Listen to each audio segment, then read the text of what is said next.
Hello everyone and welcome to NCHV NVTAC's webinar series.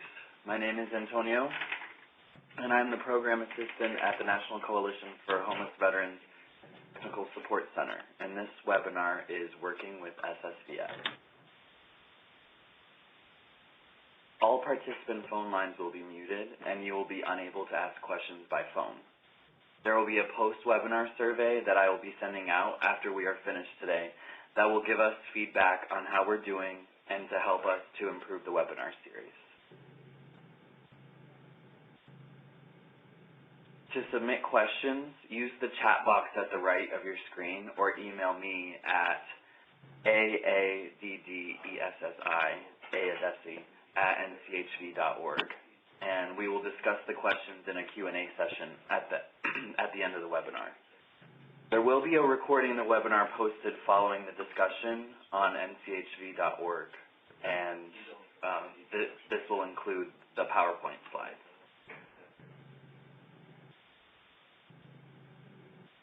Our speakers today are Ian Listman, Tammy Bellafato, Fredia Johnson, and Dave Lopez. So without further ado, I'm going to introduce Ian, and he is a combat veteran in the Army who works as a Senior Program Associate at Advocates for Human Potential, Inc. He has spent the last 13 years working to address issues affecting veterans, including homelessness, poverty, employment, and reintegration into society. Thank you. Thank you, Antonio. So, okay, so I'm just going to kind of just briefly give kind of the 10,000-foot view, if you will, of SSVF, where it's been, where it is now, and then we're going to let our speakers go into a lot of the specifics about how they operate their program. So most of you out there in HVRP land, doing this kind of homeless veterans work should more than likely probably have heard about SSVF at this point in the game. It's been around since 2011. It was originally funded at, and don't quote me on this, I believe it was $60 million, and the following year they ramped it up to $100 million, and then $300 million. There's been a couple surge funding cycles where they've actually added additional, and it looks like it's on board to be funded at the $300 million level again in 2016 cycle coming up. So that said, there is a lot of money out there in this program. The idea, obviously, the Obama administration set forth the audacious goal of ending homelessness back in at the end of 2010, and the goal was a 5-year plan to end veterans homelessness by 2015. As most of you know, we have made substantial progress on this. We raised the bar high and the goal high, and guess what? We've seen some drastic reductions. So are we at functional zero yet? No, we're not, as most of you who do this work are quite aware. But we are getting closer, and as we get closer to zero, we are definitely going to be touching those veterans which are harder to serve. And SSVF is definitely part of this model and part of the work that we do.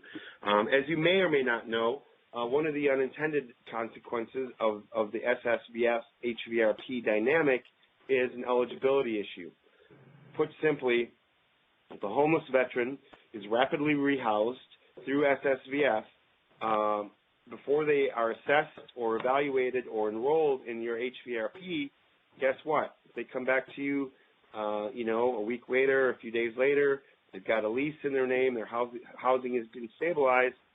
As you all well know, they have to be homeless to be eligible for HVRP. So there's several legislative fixes, because it seems like this is the only way that labor is going to change their eligibility for HVRP is through a congressional mandate. So there's a couple bills out there that will make it easier for recently housed veterans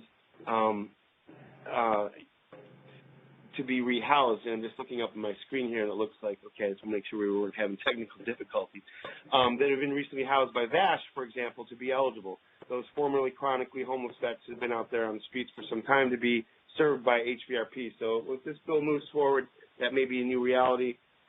So until something is passed, we have a duty to make sure that veterans that are being rehoused through SSVF are going to be seen to our program. So let me back up a little bit and just kind of explain what the rapid rehousing model is for those of you who may not know what it is. It's a relatively new model in the grand scheme of things. I mean, kind of transitional housing is kind of the old model. You know, permanent supportive housing like VASH and Section 8 is kind of the gold standard, if you will. Obviously, if we had the resources, we would prefer to give every single veteran, every single homeless veteran who needed it, a place to live. But that's expensive, and it's also politically not necessarily viable. You know, a lot of times when we look at the data in these things, the data says one thing, but our opinions or our emotions tell us something else. And that was certainly the case with rapid rehousing. I will be honest, and I will say I was very skeptical of the rapid rehousing model. What that model essentially is, and what the philosophy and the theory behind it is, stating is that you put someone into housing. This is for homeless. Now, there's a prevention portion of it, which we'll talk about shortly. But as far as the actual rapid rehousing portion, you're taking someone who is homeless and you are putting them into housing in a very quick and timely fashion. You are not making sure that they necessarily get sober, get a job, or do a lot of the other, seek treatment, do all these other things. You simply put them into housing, and then you address their other social, psychosocial, employment, you know, financial needs. Now, this seems crazy, or at least on paper it sounds crazy when you think about it, so we're just going to take this veteran, stick him in an apartment, and then how is he going to pay his bill? Well, rapid rehousing will pay his bills for a few months, you know, sometimes even up to 6 months, depending on the program. Typically, we try to keep it under 3 months. Some places it's even shorter. So basically, that veteran moves in, and guess what? They need to find a way to pay for that apartment, to pay their rent. So that's the model. And surprisingly, or at least surprisingly to me, because again, I was kind of a skeptic, the data shows that this approach actually works, that about 80-something%, I don't know the exact number anymore because it's changed, but in the high 80s%, we'll just say 86%, although it might be 89% of people who are rehoused actually keep their housing for 1 year, 2 years. Now that we're starting to get some longitudinal data, the numbers look very, very good. So the model works.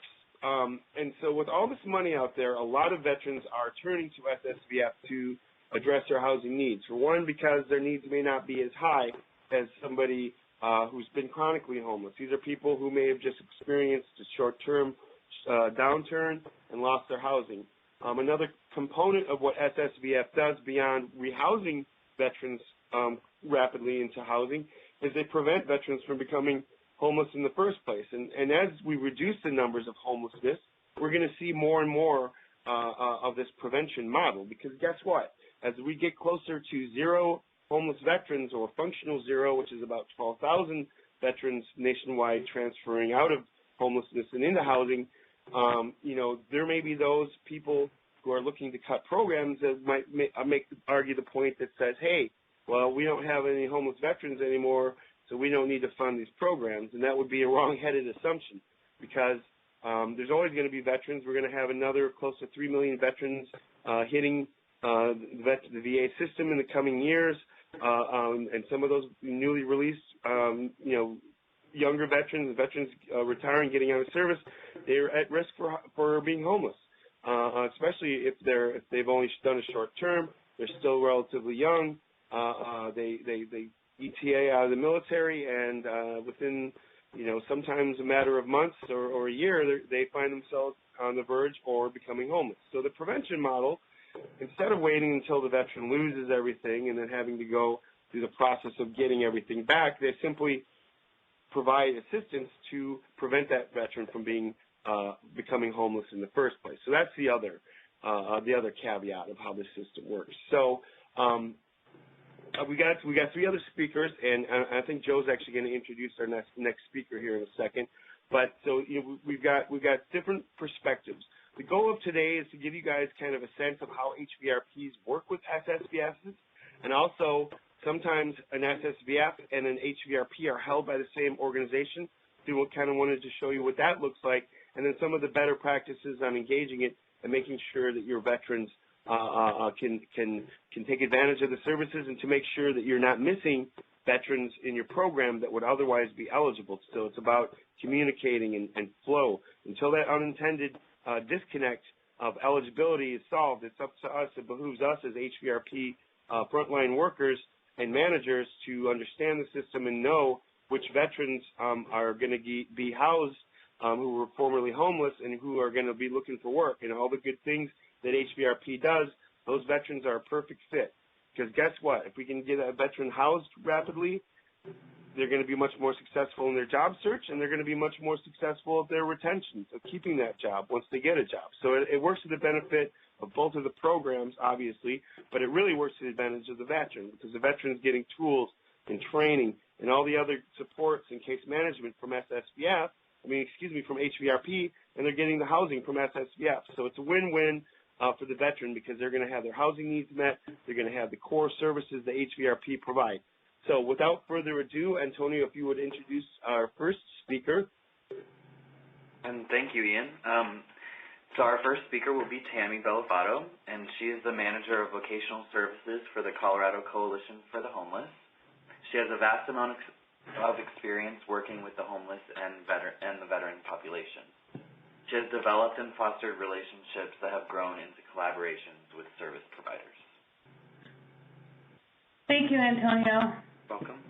Hello, everybody. So I just want to jump into this. I wanted to put a little context to things, so I want to explain the way we have our HVRP program set up.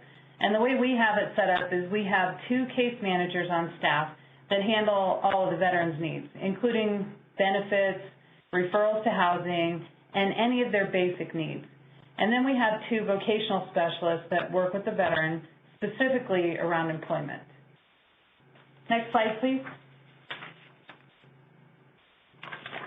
So in Denver, we do not have the SSVF grant, but we do have 2 partners in the community, the Volunteers of America and Rocky Mountain Human Services, that both have the SSVF program. And our HVRP program has every enrolled veteran sign a release of information that includes both SSVF and the VA, so that we can talk amongst everyone regarding the veterans' housing. And also, most SSVF programs have an employment specialist, so we work with their employment specialist around employment for the veteran as well.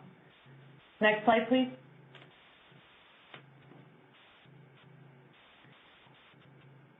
So HVRP also has an agreement with Volunteers of America that we do an orientation at their SSVF facility once a month. So if the veteran's comfortable at the SSVF program, we want to go to their comfort zone to get them enrolled in HVRP. We're not very stringent about that they have to come to us until after we meet them and they're comfortable with our staff. And the SSVF staff from VOA also attends one of our HVRP staff meetings once a month, so we can discuss the people that are enrolled in their SSVF and what's going on with their employment. And we also use the same intake assessment form that VOA uses, so that the veteran doesn't have to sit for 30 minutes with us and do an assessment and 30 minutes with them to do the same assessment. Next slide, please. So the collaboration with the SSVF was set up between management, of course. If you don't have their management buy-in, then you're never going to have staff buy-in. So our staff collaborates with their staff, and everybody knows everyone, so we are just trying to support the veteran the best that we can. And everyone is busy trying to reach their own numbers, and sometimes they forget what's best for the veteran and how you do the continuum of care and wraparound services for that vet. And we all get caught up in we're busy, but what is best for the veteran? And the SSVF recipients also need to understand that once a veteran signs a lease that they're no longer eligible for HVRP, so we try to work with them before they get their lease signed. As Ian was saying earlier, how important that is, that right now, until Congress makes that change, that they need to not be on a lease. And working together with the SSVF providers also gives the best wraparound services for the veterans. And our case managers also help the veteran fill out the applications for SSVF, and we get them back to either VOA or Rocky Mountain Human Services and do a soft handoff so that if our HVRP veterans are not familiar with SSVF, that they become familiar in a comfortable setting. As we know that a lot of our veterans, they don't want to go to 10 different places to get services. So the most that we can do is help them get to those services without too much drama. And I think I'm done, unless somebody has questions. Or we're going to do those at the end, right, Antonio? Yes, we were going to save the questions for the end. It looks like no one is asking any questions except about the audio, which if you need, just call in and then dial the code. But, yeah, I'll have questions for you at the end, and please ask questions. Thank you. And our next speaker is Frida Johnson of Rocky Mountain Human Services, Colorado Springs, Colorado. She has been working with the SSVF grant since July of 2013 to support the community's functional zero effects.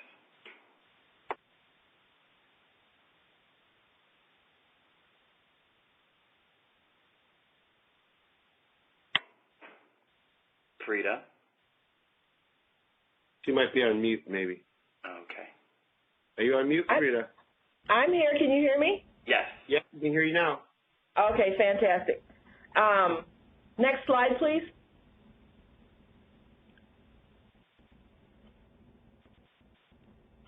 Next slide. Well, I work for Rocky Mountain Human Services, and you heard Tammy talk a little bit about it, and we pretty much service all of the state, or at least up and down the I-25 corridor. So we have a number of programs that are housed under the banner of Rocky Mountain Human Services, and we have a complete department of a number of different programs. Homes for All Veterans, which they have the SSVF grant, Operation TBI Freedom, and we work with post 9/11 veterans who have TBIs, and of course the HVRP program. We work around the employment, and then we're connected with Veterans Trauma Court, and we get many justice-involved veterans, post 9/11 and otherwise, that come through the Veterans Trauma Court that we also work with. Next slide. And like Tammy spoke about, Homes for All Veterans, the SSVF grant, are busy doing what they do to stabilize housing and address the root causes of homelessness for many of the veterans that they get an opportunity to work with. Next slide. And these are some of the resources that they have throughout the state, Denver, Grand Junction, northern Colorado, Cheyenne, and Wyoming. And down south, south of Denver, Pueblo, and southern Colorado, our HAV program is the only one that has the SSVF grant in that part of the state. We also have a HUD grant for housing and self-sufficiency that works along with the HAV team. And then we have a grant on the western slope through the Colorado Department of Military and Veterans Affairs that supports veterans and homelessness out in that area on the west slope. And then, of course, they work together with all their community partners, and they speak very highly of Tammy and her team there in Denver. Next slide.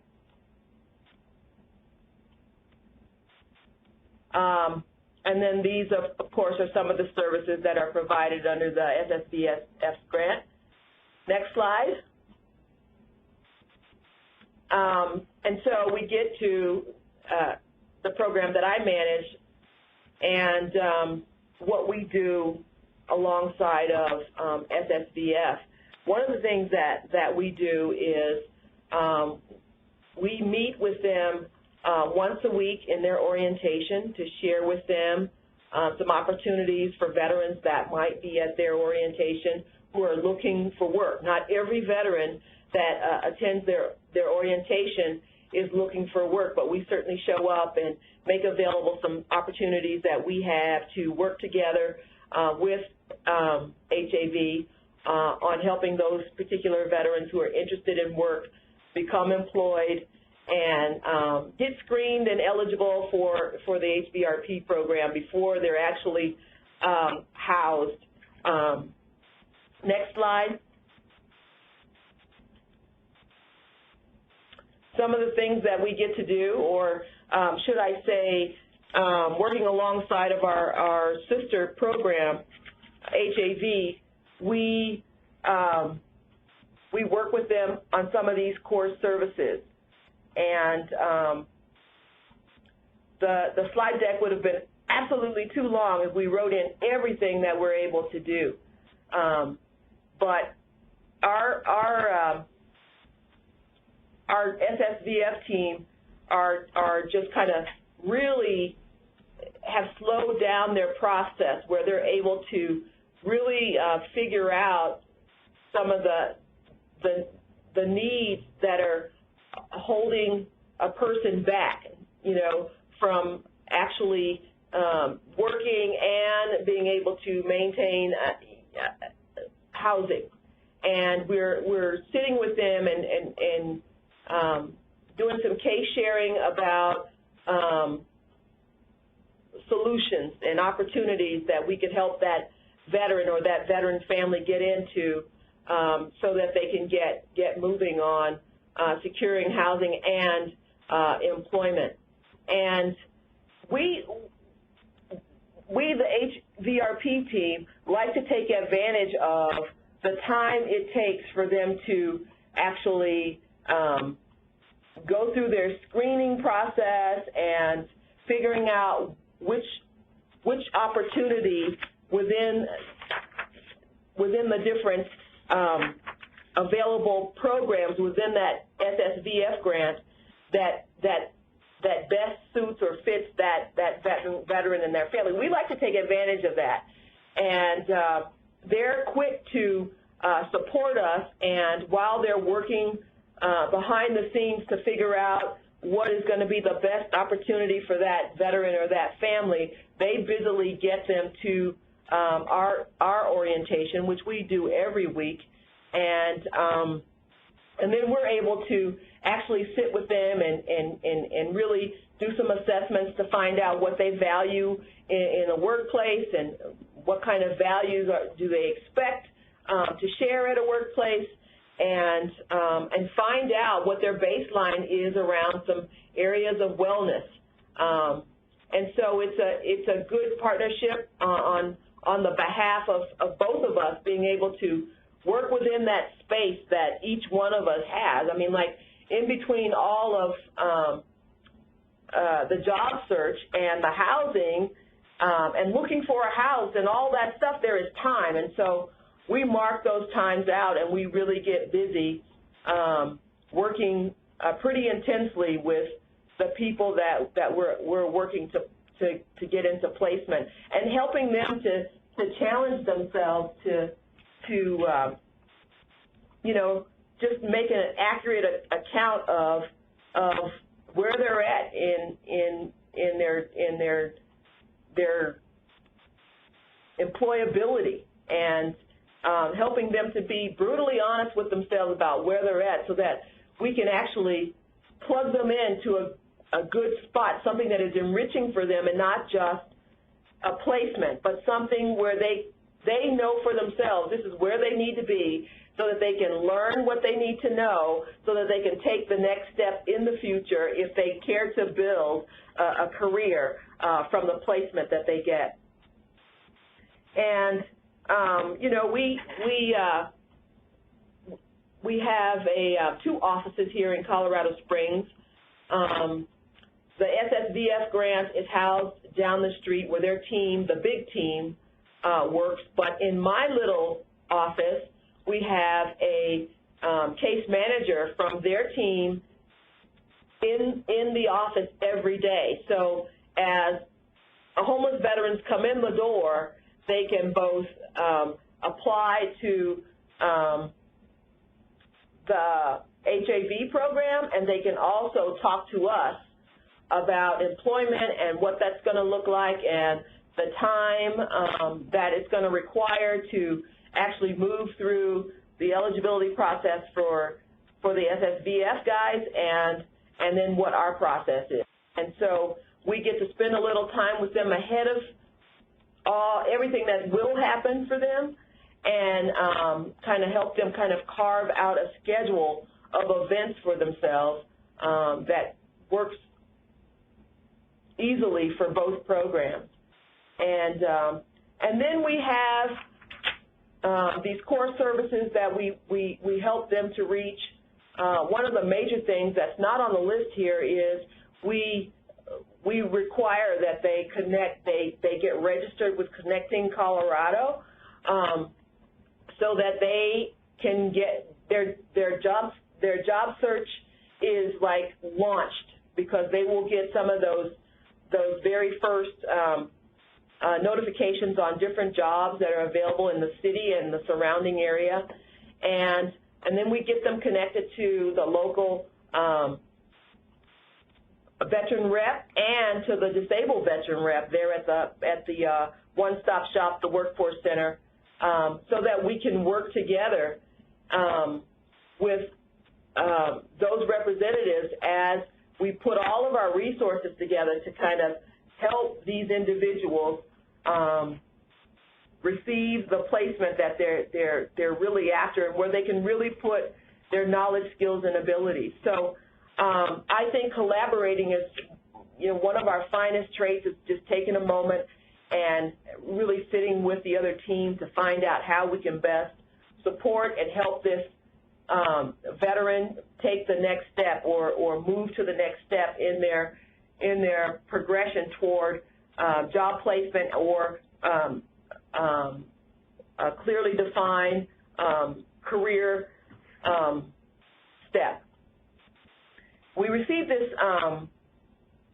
this grant from the Wounded Warrior Project for post-9/11 veterans, helping them to ready themselves or do some work hardening around readiness and retention and realignment. And we've been quite successful with that particular grant. And I really want you all that are on the phones to know that Wounded Warrior is in support of any kind of work that helps to embolden the post-9/11 veterans in enhancing the quality of their lives. So if you have an opportunity, the Wounded Warrior grant is available for you all to participate in as well, under any auspices that you'd care to help veterans rebuild their lives after serving since 9/11. Next slide. I'm done. Thank you very much. Thank you, Frida. Now our next presenter is Dave Lopez. He's the Deputy Director of Swords to Plowshares, and Dave serves as the Deputy Director and oversees the Supportive Services programs that include the Employment and Training Units in San Francisco and Oakland, the Frontline Drop-In Health and Services Unit, and 3 Supportive Services in Veteran Families programs. Great. Good morning, all, and thank you all for having me speak today. So just a quick recap is, we've been operating Department of Labor vets programs for many, many years now. We currently operate 2 HVRP programs and 1 HFVWF, which is the Female Veterans HVRP program, Female and Families.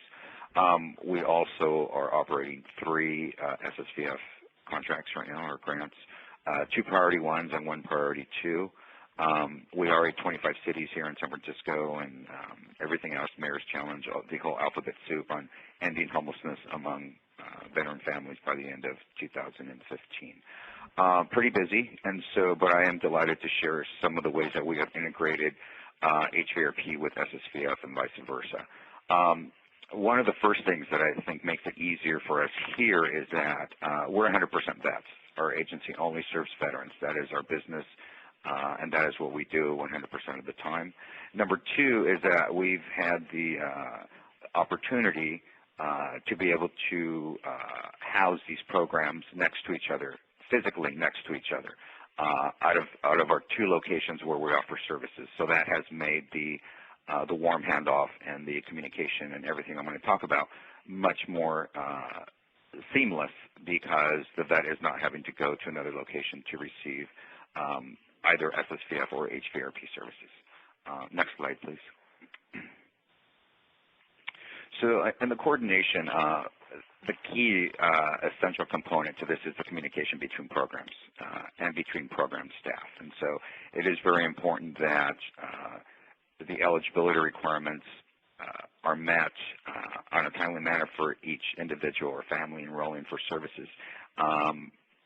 Once that lease is signed or once that job offer has been accepted, eligibility may change in each of the programs. So it is very, very important that the programs communicate and that we're able to get the veteran and veteran family enrolled in both programs as soon as possible. The other thing that has helped us here is that we have streamlined our intake paperwork.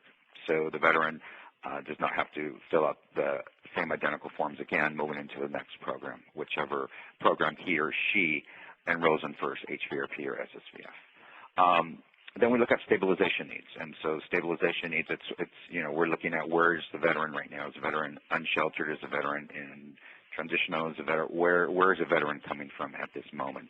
And so this has a lot to do with, that old, what came first, the chicken or the egg? Do you need the job to maintain the housing, or do you need the housing to maintain the job?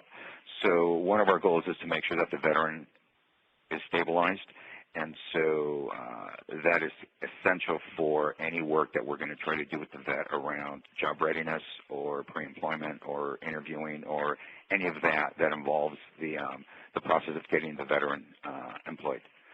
As I mentioned earlier, the enrollment processes have to be streamlined, and we want to try and get the vet. Our goal is to get the veteran in and out as soon as possible. We feel that the veteran should be out there preparing him or herself for moving into housing and or for work. So we want to make sure that there is a lot of time spent with us here, but that the veteran feels that he or she is getting the appropriate services. We're listening, we're doing employment development plans, or we're doing housing stabilization plans, and we're trying to get the vet and the family out of here as soon as possible. Training schedules and timelines is very important here, because if we are looking at a veteran who wants to engage in some sort of classroom or occupational skills training, then we got to look at the timeline there. And so this all ties together with the stabilization needs for that vet or for that vet family, is if the veteran is going to enroll in a 12-week training program, so what does that look like? Are we going to move the veteran into housing ASAP, which we should, and we have been, and then continue to support that veteran through temporary financial assistance by paying their rent until the training ends, and then once they enter employment. So that's really, really important, and that's where I started this conversation on this page about the communication. There has to be communication so that everyone knows exactly what is happening with this veteran. And then you want to allocate your resources appropriately, whether it's through SSVF or through foundation support or through maybe one of your other programs. It doesn't necessarily always have to be SSVF that's going to be supporting some of these needs that I've talked about today. We do not use any of our SSVF funds for employment-related activities. We only use our employment programs for that, and vice versa. Next slide, please. So in the wraparound support, as my co-presenters have have talked in great detail about SSVF rapid rehousing. There again, it's a huge resource for our community, and I think the communities across the country. Emergency housing at whatever level, whether it's through using your GPD programs, your grant per diem, VA-funded programs as an emergency housing landing spot, whether it's you are subsidizing someone's emergency housing through a hotel or motel voucher, and then your temporary financial assistance payments, which can cover a myriad of services through the SSVF program. There again, your training services, and those funds for us usually come out of the employment and training side.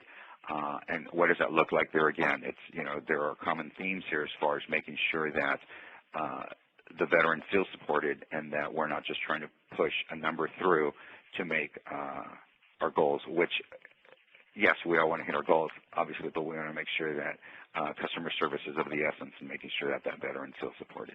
And then we also offer income support services. We do offer money management and representative pay services in-house, and that has been a great tool in working with landlords on veterans who may have evictions or something on their credit history. We're also engaged in the SOAR program, which is fast-tracking veterans through the SSI and SSDI process. And so that's not necessarily a component of our employment and training side, but it is something that we do offer on the SSVF side. Next slide, please.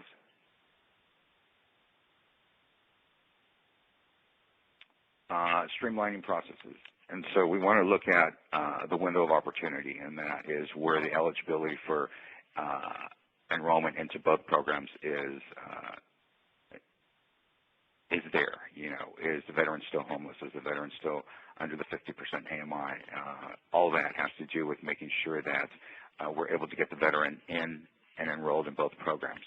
And because eligibility is at entry, if the veteran was to enroll in SSVF and HVRP simultaneously, and then all of a sudden he or she receives a job offer, and their income may put them over the 50% AMI, that's fine, because at time of enrollment their income was below. And so this is why this is extremely important that you make sure that the eligibility permits them to be enrolled in both programs before anything changes, either income or a state of homelessness. Like I said earlier, the warm handoffs are easier here for us. We're located on the same floors, right next to each other, and so staff is communicating throughout the day, making sure that everyone knows what's happening with that veteran or veteran family. Document gathering is very important. It's very seamless because it's one of the things that we do, not just internally at SOARTS, but through our work with the continuum of care, is that, we feel that the veteran has touched some agency here in San Francisco at some point. And so with a shared ROI that we have, I can get on the phone and say, or send an email blast out, and, has anybody seen Johnny Vet? I need a copy of his TD-214, driver's license or ID and social security card. And so somebody can say, yes, I've seen him. Or we may have it in-house for another program. So we want to make sure that we're not sending the veteran out. If we can gather that information, then it can be scanned or faxed over to us ASAP. So that really cuts the time down in the event that the veteran was not able to find those documents for enrollment. We want to make sure that we're not delaying their entrance into any of the two programs that I've been talking about. And then proofs of income through our relationships through our local SSI office and our Veteran Service Office. We're able to verify through the Veteran Service Office if the individual is indeed a veteran, and so we're able to receive a verification of services letter, which will include if there's any type of VA service-connected or pension as far as income. And so that is through the relationship of the signed ROI, we're able to email over a request. And so same with SSIs, we're able to either go down to the office, make a call, or we always try and get the veteran to sign up for their own account on SSI, and that way they'll have access to be able to see what's going on with their entitlements through SSI. Next slide, please. And so some key takeaways, and so it's really about teamwork, and it's managing roles and expectations. And so having done this work for a while now and having to work with, I shouldn't say having the, being able to work with a community on a greater level than I ever have before because of this 25 Cities campaign, it's really about managing roles and expectations. I mean, I think it's easy for one to say, you know, well, they should be doing this or they should be doing that. And so one of the things that we've learned is that they may not know what we would like them to do.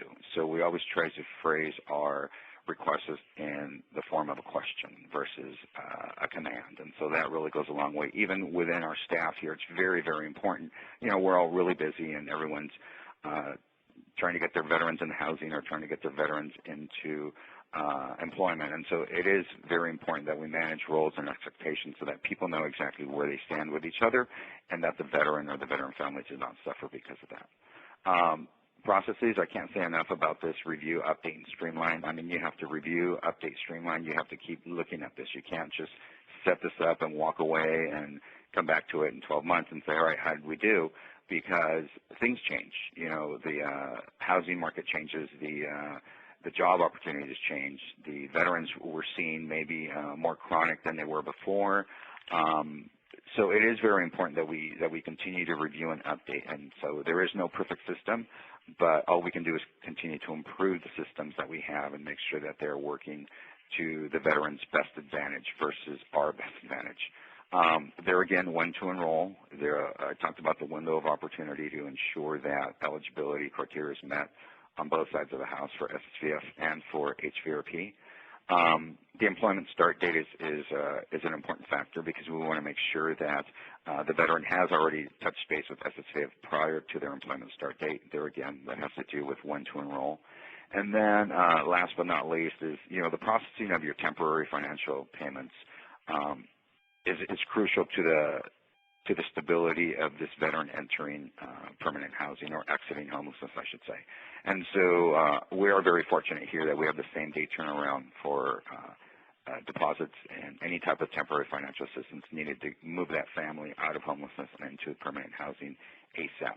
So it's really taking a look at how your veteran moves through your services, whether you're operating both HVRP and SSVF or only one or both or a combination thereof. It is very, very important to make sure that you can sort of map how a veteran is going through and you kind of take away what is not necessary at this point because we're not here to fix them. We're here to help them get to that next level, whatever that means. Next slide.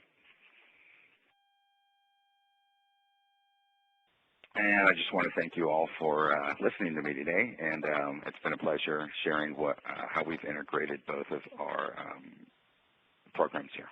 Thank you. Thank you, Dave. So we're going to open it up for questions. But if you want to add anything into the chat box, and I'll relay those messages to everyone. But I'll get started with a couple.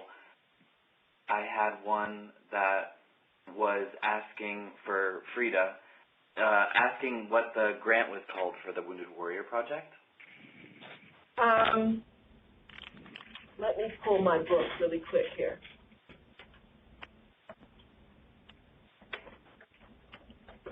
And also you spoke of the Veteran Trauma Court. Is that different from the normal Veteran Court?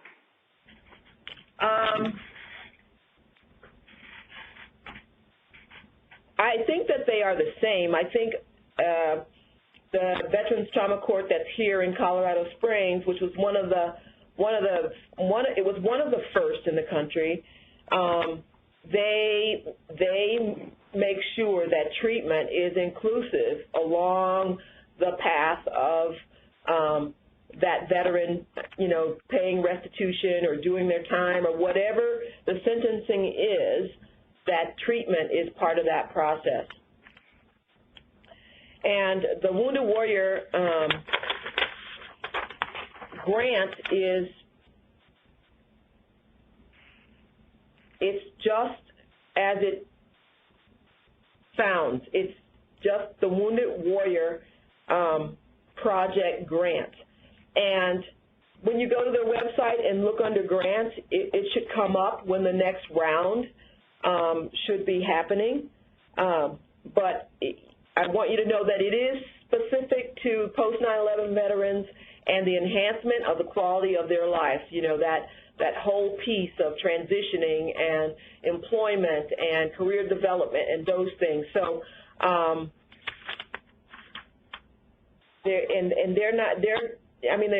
was there in Florida with them with 8 other groups from around the country who were doing lots of things: sleep studies, workout equipment and gym memberships,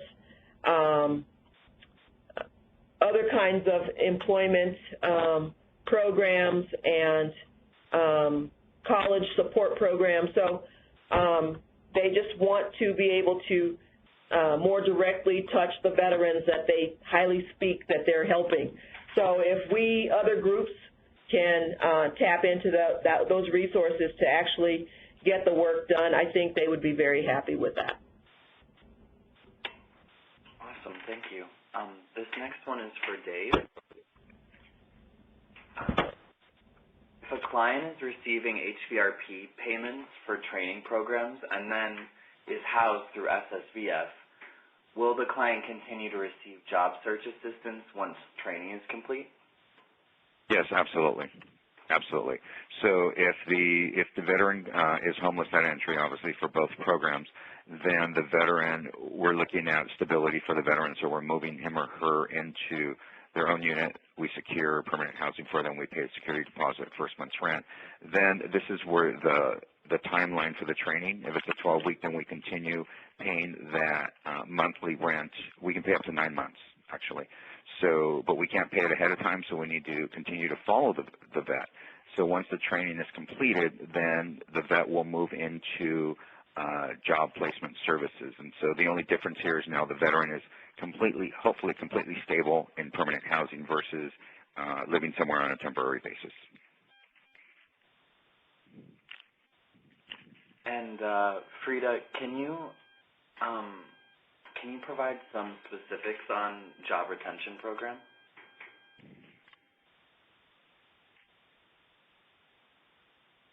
So so our job retention, we're using a employment retention inventory. So every time we interface with our vet, we give them a 2-minute inventory. It's a questionnaire that hits a number of wellness parameters, like we actually ask them if they're having barriers with, their family members or whoever they're living with, transportation, if they, if they have stable housing at this point, if they have any injuries that are interrupting their life, do they have any negative feedback or connotations at their workplace. And so this ERI, or this inventory, asks them these different domains of wellness about barriers, stress, time management, family and friends, substance use, mental health, and if they're possibly going to lose their job. And so we use this tool every time. We tell them in our orientation that we'll use it, and then we follow up with actually using it. Every time we see them, we use it. We start with a baseline at our meeting when we do the individualized employment plan, and then from there, we're able to actually chart their ups and their downs based on perhaps a barrier that they never disclosed that comes to surface because we kind of keep a graph on the people that we work with to see what it is that's been keeping them out of work or possibly out of housing also. So we utilize this retention tool to help us, and it has a score from 0 to 3, and if they get a 3 in any category, we definitely set aside some time right then and there to talk with them about that particular item and what we can do to mitigate it. Sometimes it's just a matter of getting some community resources into their hands that they need for a family member or for themselves. And many times we'll take care of that straight away and get them some good resources that won't send them to somebody else, but really some good resources. So we majorly use this tool. We also have an incentive program that was started by a high school DECA club. They raised $1,500 for us to work with veterans on retention. And we took those funds and went out and bought gift cards for gas and $10 lunches, $10 coffee at coffee shops, and just bought a plethora of $10 and $25 gift cards for these supports that people could use, especially during that first 2 weeks that they're putting in the hole at their jobs.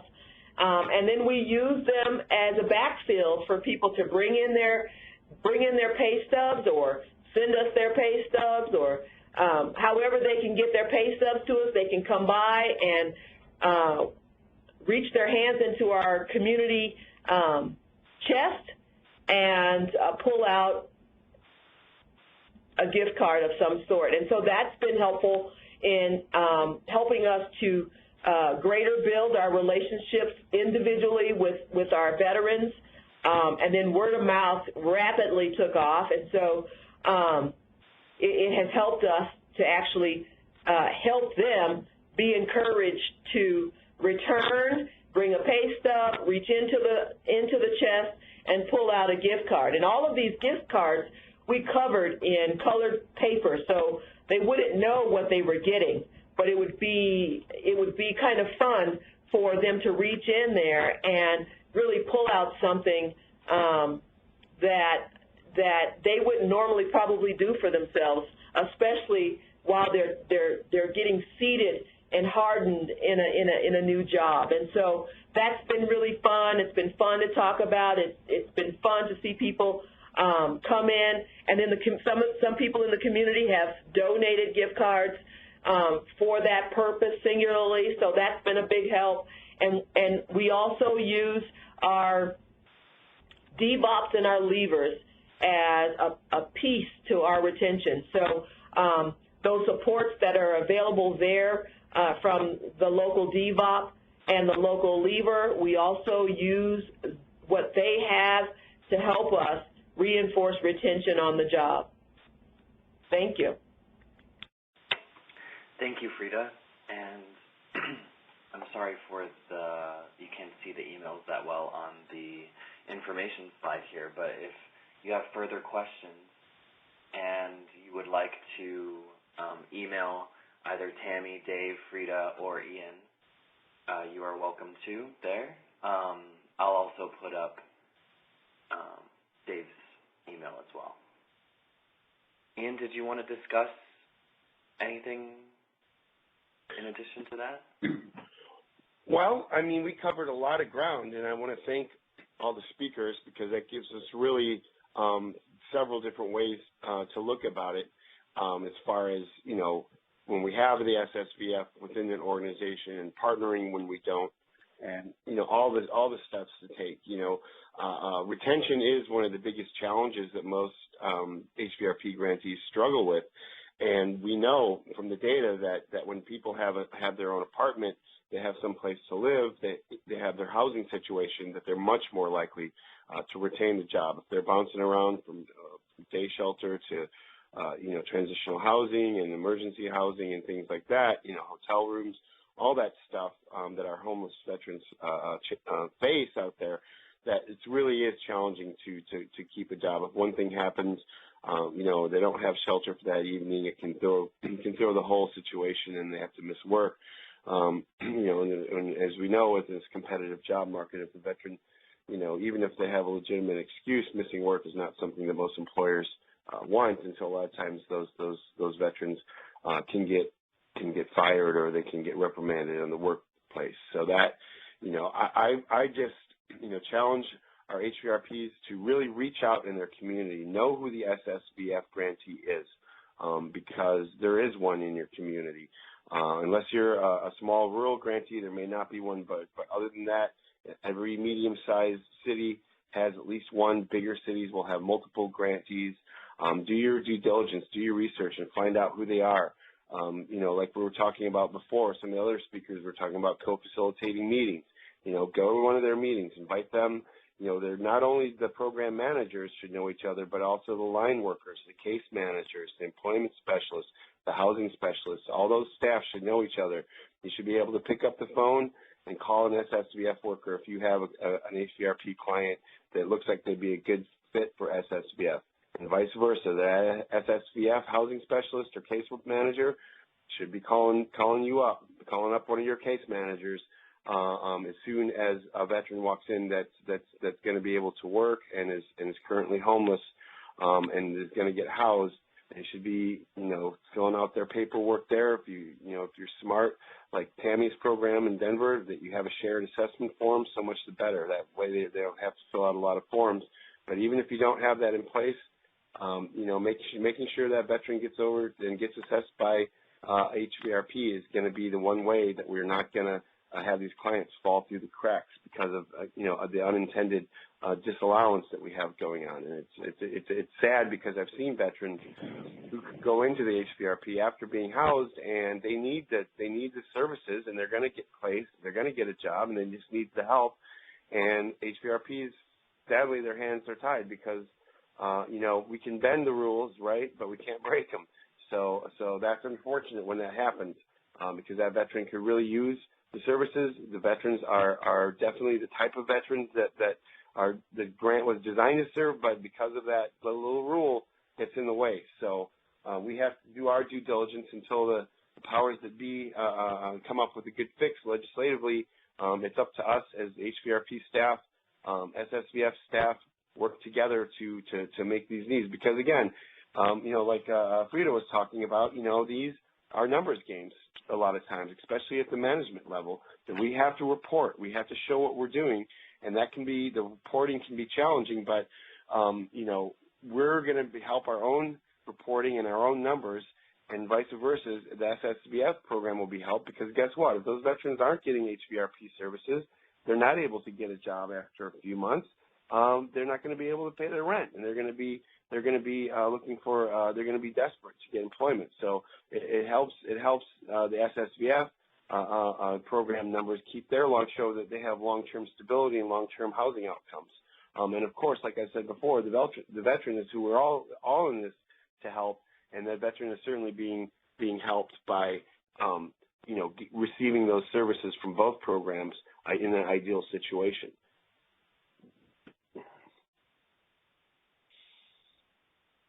It looks like we're almost at our end of our time here, I think. Yes. I had one last thing from Frida, that they also have warming shelters open daily from 7 p.m. to 9 a.m. Did you know where those were located exactly, Frida?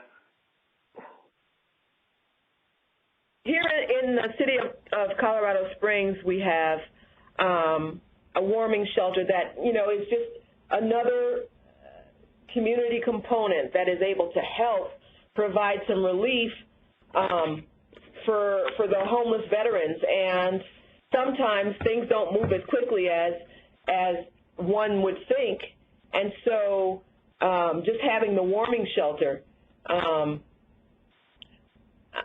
available to them is helpful, and for both the SSVF grantee and for the HVRP grantee, because there are also resources in our community where a veteran who is sober can go and work out at a gym and shower and take care of his business and spend the night at the warming shelter, and we can work with them on job search or working on their IEP during the course of the day. It's still all about, for us, making sure that they have the footprint in their community that they would like to have as far as developing some belongingness in that community that we're working with them in. So I think the warming shelter, a city having those, can also be a great breath for both programs as we work with the different veterans that we do. Thank you. Thank you, Frida, and thank all of our presenters. It was amazing. So we will have a survey coming out soon after, and there will also be a recording that you will be able to find on NCHV's teleconference page on their website. So thank you, everybody, and have a wonderful day. Thank you. Thanks, everybody. Thank you.